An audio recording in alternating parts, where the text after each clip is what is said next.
Every year, billions go into structures that never trend and never appear in travel guides. Not because they failed, but because the infrastructure that actually moves the modern world rarely photographs well. The gap between what gets celebrated and what actually works has never been wider. How do you reconnect two canals sitting at different elevations when the 11 locks that once linked them were demolished in 1933 and the site is too constrained for new ones? You build a rotating boat lift, two counterbalanced gondolas, each holding 300 tons of water regardless of how many vessels are inside, because Archimedes' principle keeps the weight constant.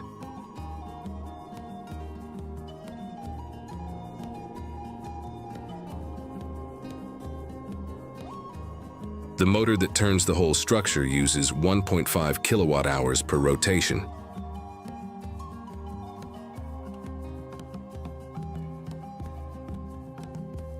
What the visitor center doesn't mention, the original canal network it restored had been commercially dead for decades.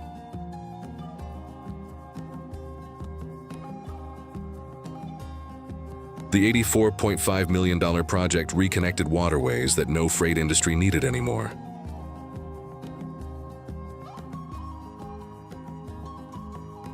It was built entirely for leisure.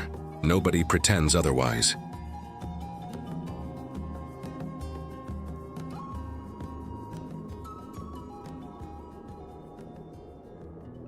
The Paraná River, at the point where Brazil meets Paraguay, drops nearly 60 meters over a stretch of rocky rapids called Sete Quedas.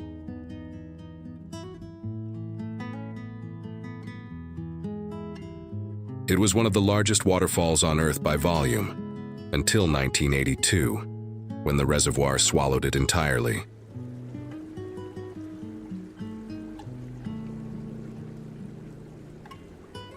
The terrain ruled out conventional dam geometry, so engineers built a main structure 196 meters tall and 7.9 kilometers wide, distributing force across a curved earthen wing on each bank.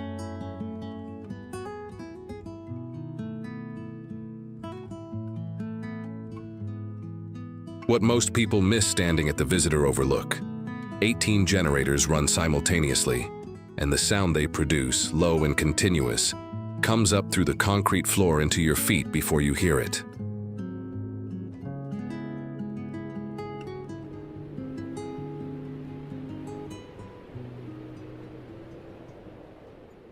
Before 2002, the only way down into the Zhangjiajie Valley was a trail that took the better part of a morning.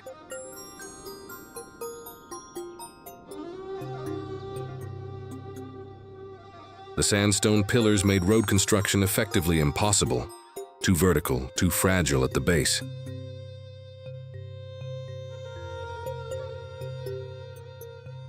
So they drilled into the cliff face itself and built 3 parallel elevator shafts directly into the rock. The result carries 50 people per cabin, 326 meters up, in 96 seconds.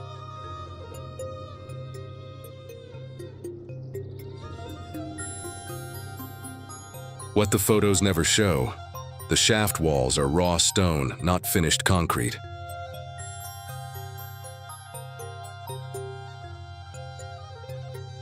You ride up watching uncut rock slide past the glass, close enough to touch.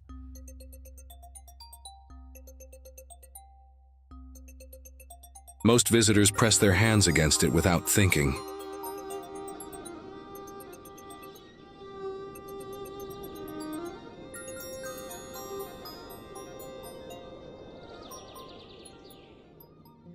Hamburg had a derelict cocoa warehouse on the harbor, too expensive to demolish.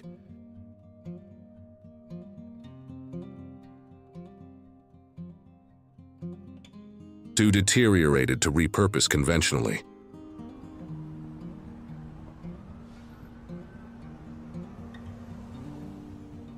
The solution was radical: build a concert hall on top of the existing brick shell, using it as a foundation rather than a problem.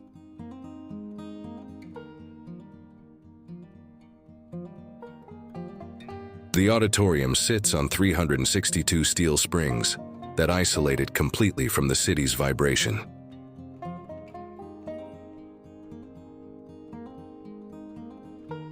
But the real number nobody leads with is $866 million, nearly 11 times the original budget.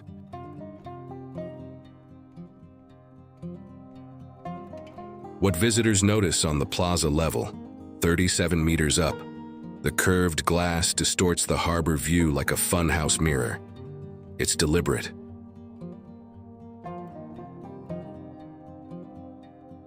The architect wanted the city to look unfamiliar from there.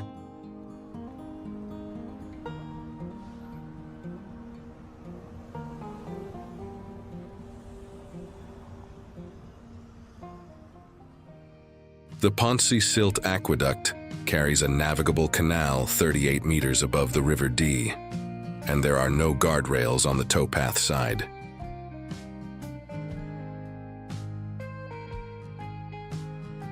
That number matters because 38 meters is roughly a 12-story building.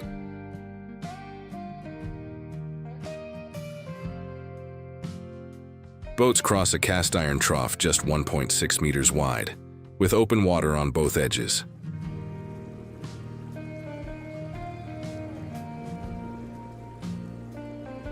Thomas Telford finished it in 1805, before modern safety codes existed, and nobody has retrofitted it since, partly because UNESCO listed it in 2009, which effectively froze the structure.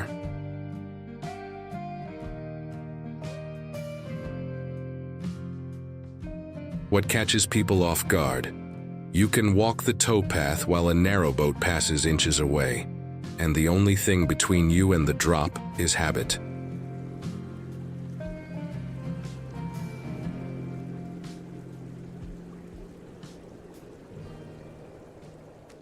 Driving the Sunshine Skyway, you lose sight of land for about 90 seconds near the apex.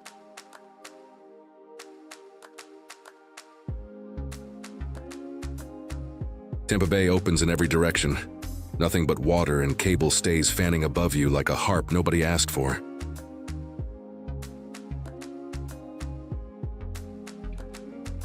What's underneath that experience is harder to see. In May 1980, a freighter struck the original bridge during a storm, collapsing 365 meters of it and killing 35 people.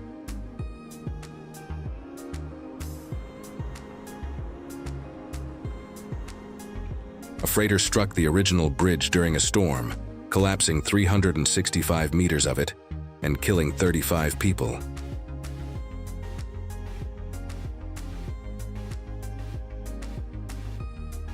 The current structure, opened in 1987, was built around that fact.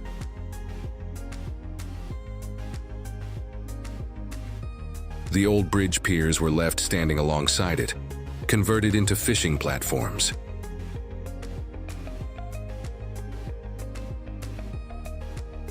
Locals fish on the ruins of the disaster every weekend, and most of them don't talk about it.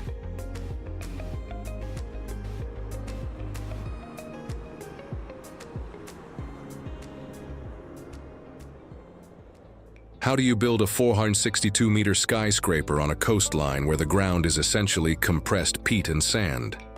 You pour a single continuous concrete foundation slab, 19,624 cubic meters, placed without interruption over 49 straight hours, the largest such pour in recorded construction history.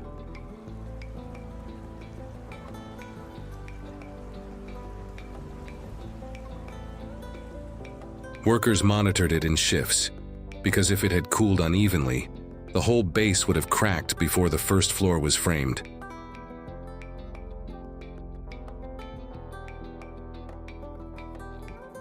What the building's PR materials skip: 3 construction workers died during the build.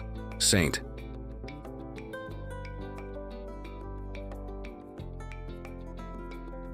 Petersburg had never attempted anything near this scale, and the city's engineering community was openly divided on whether the ground would hold long-term.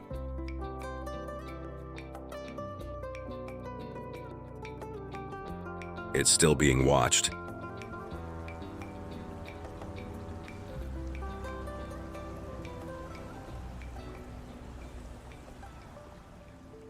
The Corinth Canal is only 21.3 meters wide, too narrow for any modern cargo vessel to use commercially.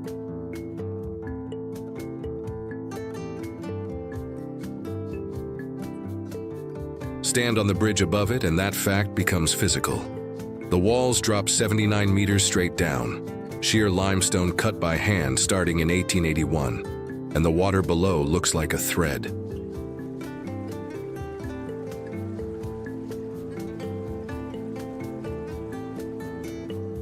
Emperor Nero attempted the same dig in 67 AD, using 6,000 Jewish slaves. He personally broke ground with a golden pickaxe, then abandoned the project within months.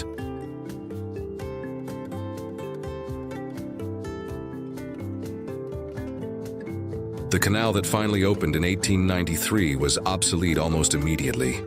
Container shipping had already begun outgrowing it.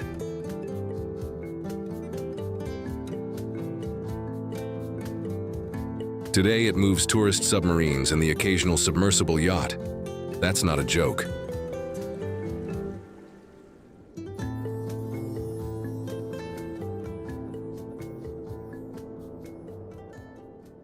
A Vietnamese construction worker interviewed during the 2018 opening said he spent 4 months sculpting fake moss onto concrete fingers, by hand, with a small brush, patch by patch.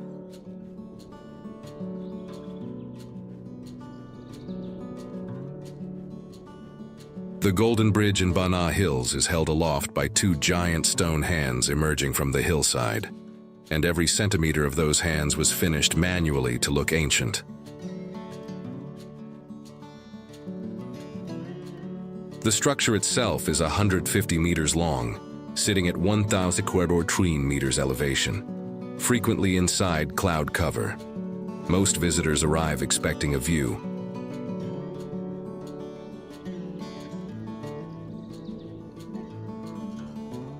What they get instead is a bridge suspended in fog, the valley completely invisible below.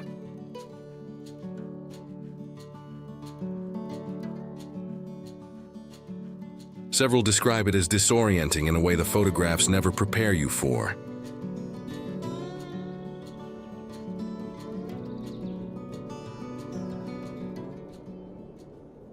The Magdeburg Water Bridge carries a navigable canal over a river, meaning boats cross above other boats.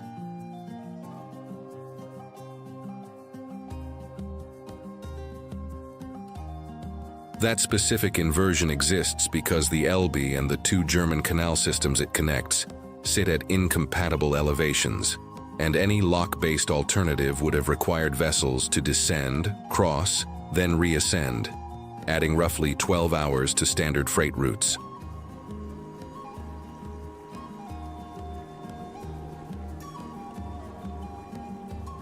The bridge took 6 years to build and opened in 2003.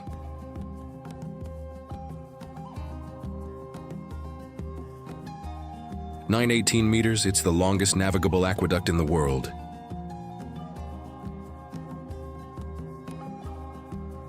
What surprises people standing on the bank? The water surface is completely still. No current, no chop.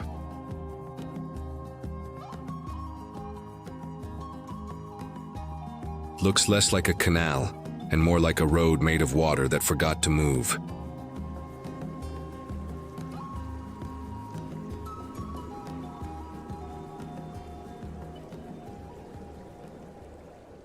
Ten Blue Waters Island was built specifically to host it. An artificial landmass reclaimed from the Gulf, engineered flat with no existing infrastructure.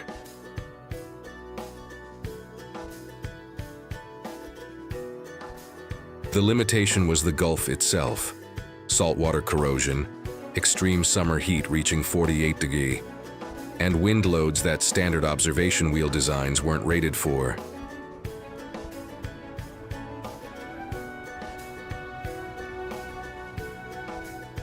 In Dubai's 57 capsules are sealed and climate-controlled independently, each mounted on bearings engineered to specific Gulf wind specifications.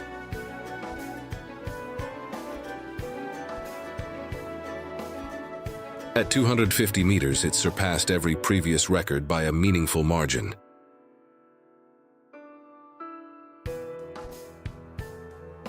What visitors don't anticipate, the rotation is slow enough that you rarely feel movement, and at the apex, Dubai's coastline curves visibly with the Earth.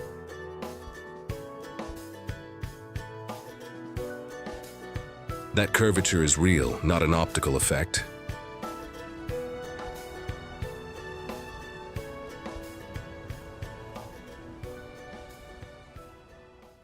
Before 1902, the Albula Line simply didn't exist.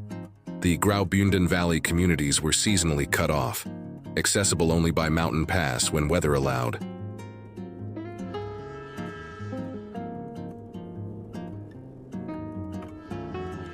The engineering commission that solved it faced one specific problem: crossing the Landwasser Gorge, where the cliff face offers no room for approach ramps.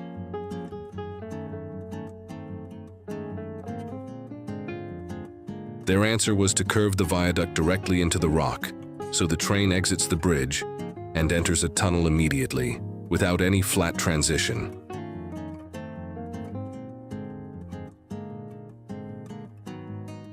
The structure is 65 meters tall, built entirely from local limestone.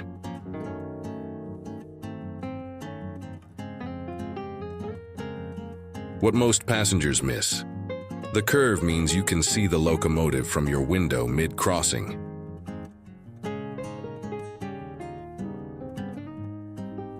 The bridge bends enough that the train folds visibly against the gorge wall.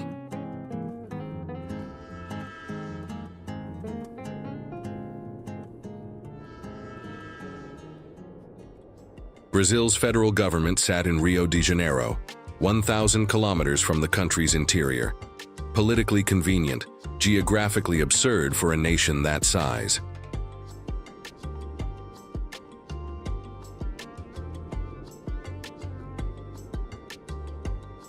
The solution was radical even by 1950s standards. Build an entirely new capital from scratch in Cerrado scrubland in under 4 years.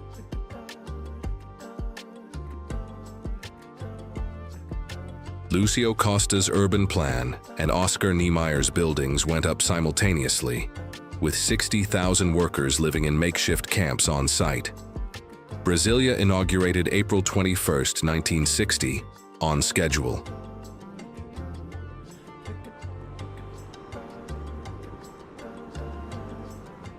The cost nobody fully tallies. The Candangos, migrant laborers who built it, were systematically relocated to satellite cities outside the planned perimeter once construction ended.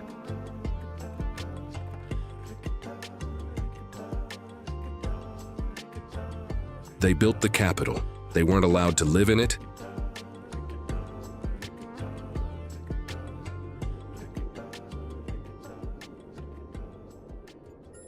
The Yavuz Sultan Selim Bridge carries both a motorway and a railway across the Bosphorus, the only crossing in the world to do both simultaneously on the same structure.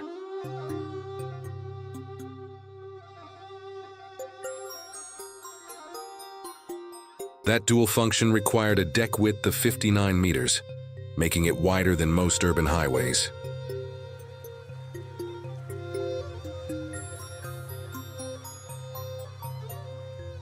Engineers chose the northern Bosphorus deliberately, narrower crossing, but water depths exceeding 110 meters, which ruled out conventional pier placement mid-strait. The foundations went into bedrock at angles that had never been attempted at that scale.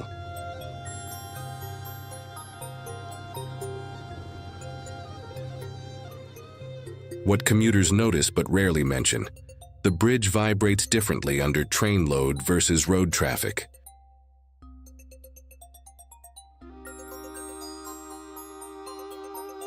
Standing on the pedestrian lane during a freight crossing, you feel the frequency shift distinctly underfoot.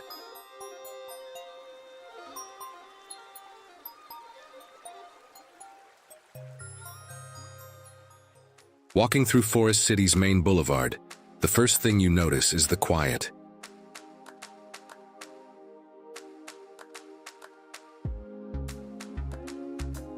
Not peaceful quiet, empty quiet.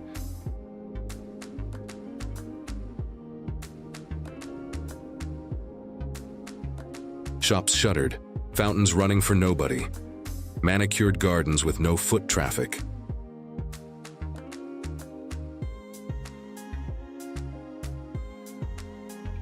Country Garden began reclaiming 4 artificial islands off Johor in 2016, projecting 700,000 residents by 2035.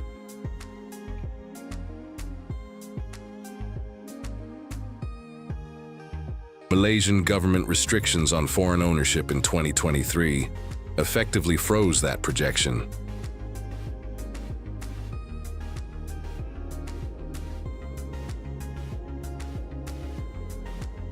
Today, roughly 9,000 people live in a development built for hundreds of thousands.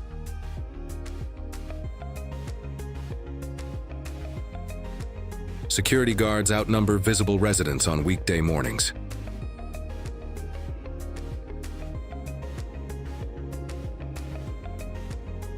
The infrastructure is complete: roads, schools, a hotel, a water park.